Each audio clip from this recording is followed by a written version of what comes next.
বিরতির পর স্বাগত। বাংলাদেশে চিন্ময় কৃষ্ণ দাস গ্রেফতারকে কেন্দ্র করে কিন্তু আর ভারতের রীতিমতো চাঞ্চল্য ভালো চোখে দেখছে না ভারতের সনাতনী ধর্মের প্রত্যেকেই, বিশেষ করে ইসকন কর্তৃপক্ষ। আমরা প্রত্যেকেই জানি যে চিন্ময় স্বামী তাকে গ্রেফতার করা হয়েছে, বাংলাদেশে আটক করে রাখা হয়েছে তাকে। তবে এই বিষয়ে, এই ঘটনার পরিপ্রেক্ষিতে বাংলাদেশের বর্তমান পরিস্থিতি নিয়ে কি বলেছেন রাজ্যের বিরোধী দলনেতা জিতেন্দ্র চৌধুরী? শোনাচ্ছি।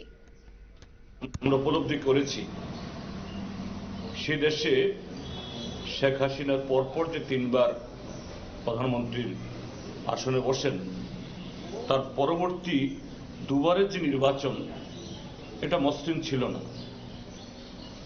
আমাদের দেশের অভিজ্ঞতা, ভারতবর্ষের মধ্যে ভারতীয় জনতা পার্টি আমাদের এই ত্রিপুরাজ্যের মধ্যে যেভাবে নির্বাচনকে প্রহসনে পরিণত করার করে ক্ষমতা দখল করে করেছে এখানে বা করে থাকে এখানে, ঠিক প্রায় তারই আদলে এটা করেছে। স্বাভাবিক জনগণের মধ্যে খুব হয়েছে।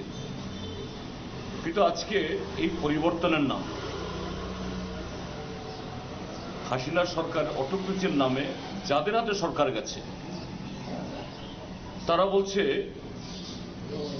পাকিস্তানই তাদের সবচেয়ে বড় বন্ধু, তাদের সাথে সম্পর্ক স্থাপন করতে হবে। বঙ্গবন্ধু মুজিবুর রহমান তার হাজার হাজার মূর্তি ভেঙে ফেলেছে, তার ছবি রাখা যাবে না। এবং সংস্কারবাদী ছাত্র আন্দোলন বা রাজনীতির নামে আজকে যা হচ্ছে, এটা আর এক ধরনের স্বৈরাচার। এবং এই স্বৈরাচার সরাসরি বাংলাদেশের স্বাধীনতার যে চেতনা, মুক্তিযুদ্ধের চেতনা, তার বিরোধী।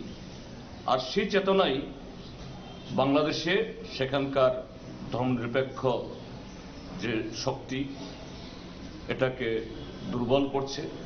সেখানকার সংখ্যালঘু অংশের মানুষ, হিন্দু ধর্মাবলম্বী, প্রায় প্রতিদিন তাদের উপর আক্রমণ ঘটছে, যা আমাদের দেশের মৌলবাদী যারা, এখানকার যারা তথাগত রাষ্ট্রবাদী, প্রায় এই দুটোর মধ্যে একটা মিল দেখা যাচ্ছে। কাজেই আমাদের দেশের বর্তমান রাজনীতির যেমন আমরা ব্যথিত, শঙ্কিত, এর বিরুদ্ধে ঐক্যবদ্ধ হওয়ার কথা বলছি, একইভাবে আমি সীমান্তের এপারে থেকেও আর একটা দেশের রাজনীতিতে হস্তক্ষেপ করার, নাক গলানোর অধিকার আমার নেই। কিন্তু তারপরও একজন যে মানবতাবাদী এবং আন্তর্জাতিক বিষয়ে অবশ্যই যে কোনো নাগরিকের, যে কোনো দেশের তার অভিমত ব্যক্ত করার অধিকার সেখানে আছে।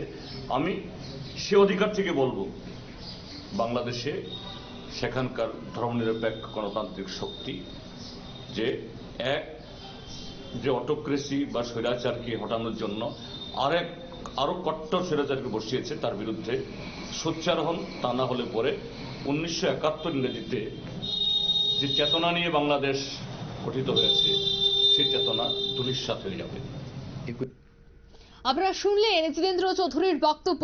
তিনি এক প্রকার বাংলাদেশের সাথে রাজ্যের তুলনা করলেন এবং তিনি একাধিক বিষয় সেখানে একেবারে উদাহরণস্বরূপ দিলেন। অন্যদিকে তিনি কিন্তু বাংলাদেশের বর্তমান যে পরিস্থিতি, সেই পরিস্থিতি নিয়ে তিনি বললেন যে তিনি অনেকটাই ব্যথিত এবং ধিক্কার জানিয়েছেন।